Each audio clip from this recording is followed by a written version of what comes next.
Sorry. Just trying a different look here.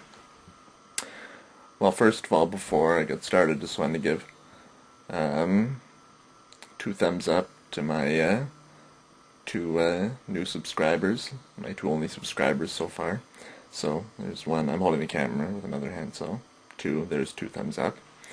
So to Johnny Smooth and to Palman02 WB, he has a WB at the end, so Johnny Smooth and Palman, thanks a lot, appreciate it.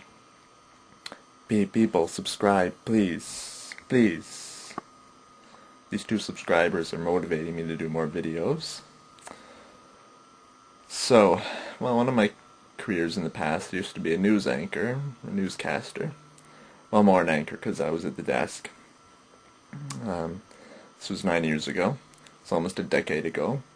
So why don't we take a look at that? I'll show you some clips of one of the episodes, or one of the newscasts, I should say. So, me, almost a decade ago. So, here we go, 9 years into the past. The CBC Evening News.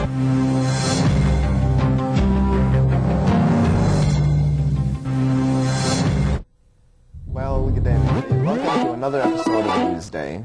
I'm Michael Bartlett. And I'm Joel Sabe. I'll have a full sports update later on, but first here's Mike with our top story. Thanks, Joe. Well, Regional Chair Peter Clark says he will make no more promises for no tax increases during his bid for re-election. He says that due to provincial cutbacks, it would be impossible. Recently, Clark has officially declared himself a candidate in the upcoming municipal elections. It will be his 3rd bid for the region's top, highest political job. Clark may be facing some stiff competition. Simon Gardner filed this report. Peter Clark has been chair of the Ottawa-Carleton region for 2 terms. Today he signed nomination papers and started campaigning for a 3rd. We are now registered. The campaign has Simon begun. Gardner, CBC News, Ottawa. There was a surprise development today in the court-martial of a senior Canadian military officer.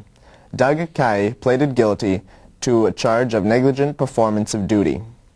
Kay admitted he altered documents about the Somalia mission before releasing them to a CBC News reporter. Ron Charles has more on the story.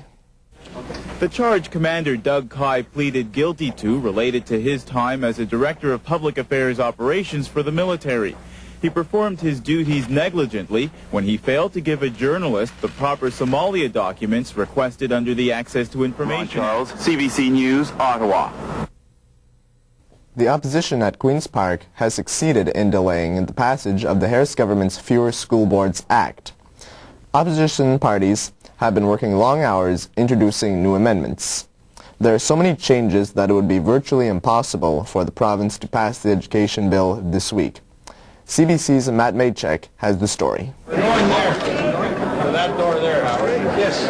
The only thing that seemed to be moving at Queen's Park today was this NDP caravan. Carts carrying more than 11,000 NDP amendments to the megacity tries to get the megacity bill passed this week. Matt Maychak, CBC News, Queen's Park. Well, there are no showers in the forecast for the Maritimes tonight, just snow, high winds, and freezing rain. And that's on top of the snow they received yesterday that closed roads and schools. Well, CBC's Matthew Rainey is in Charlottetown tonight, where spring seems a long way off. It started like a cruel April Fool's Day joke, but today it doesn't seem so funny. Gusting up to 100 kilometers an hour. But Environment Canada assures us that the worst is over. Matthew Rainey, CBC News, Charlottetown. A major oil company has entered the competition in supplying Ontario homes with natural gas. Nowadays, most people receive their gas from the company that delivers it, Consumers Gas. But now, as Arthur Louis reports, consumers face tough competition from Sunoco. Almost everyone knows Sunoco as a brand of gas for your car. But starting today in Ontario, it's also a brand of gas for your home. Sunoco, as you know, is part of a company called Suncor Division. It's Ottawa's worst ever start. Thanks, Joe. Well, take off your shoes and socks, roll up your pants, and grab your rubber ducky. Because when we come back, our good friend Alex Mortimer waxes poetic. Stay with us.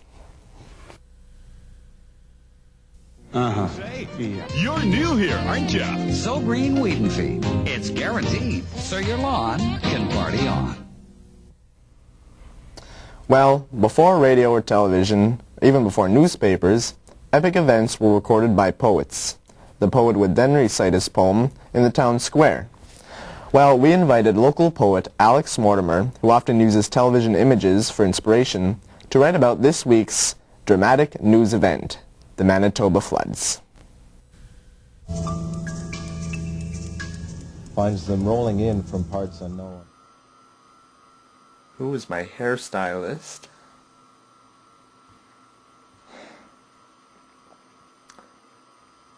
Do I look better now than I did then?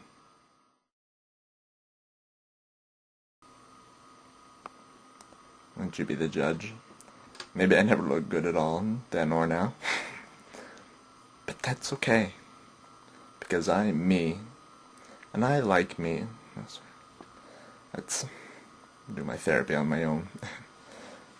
So, till next time, I have other previous careers that we can look at next time that go like 15 years into the past. We'll do that some other time. So yeah. Have a good one. Suzuki. Well, there's another fine show produced by us, the Connectors. Many thanks to the Algonquin Connections organizers, our friend Andre, and our instructor Michelle. We thank you so much, and especially we thank you, our audience. Well, remember, if it's newses, it's newses. Bye-bye, everyone. Thanks for watching.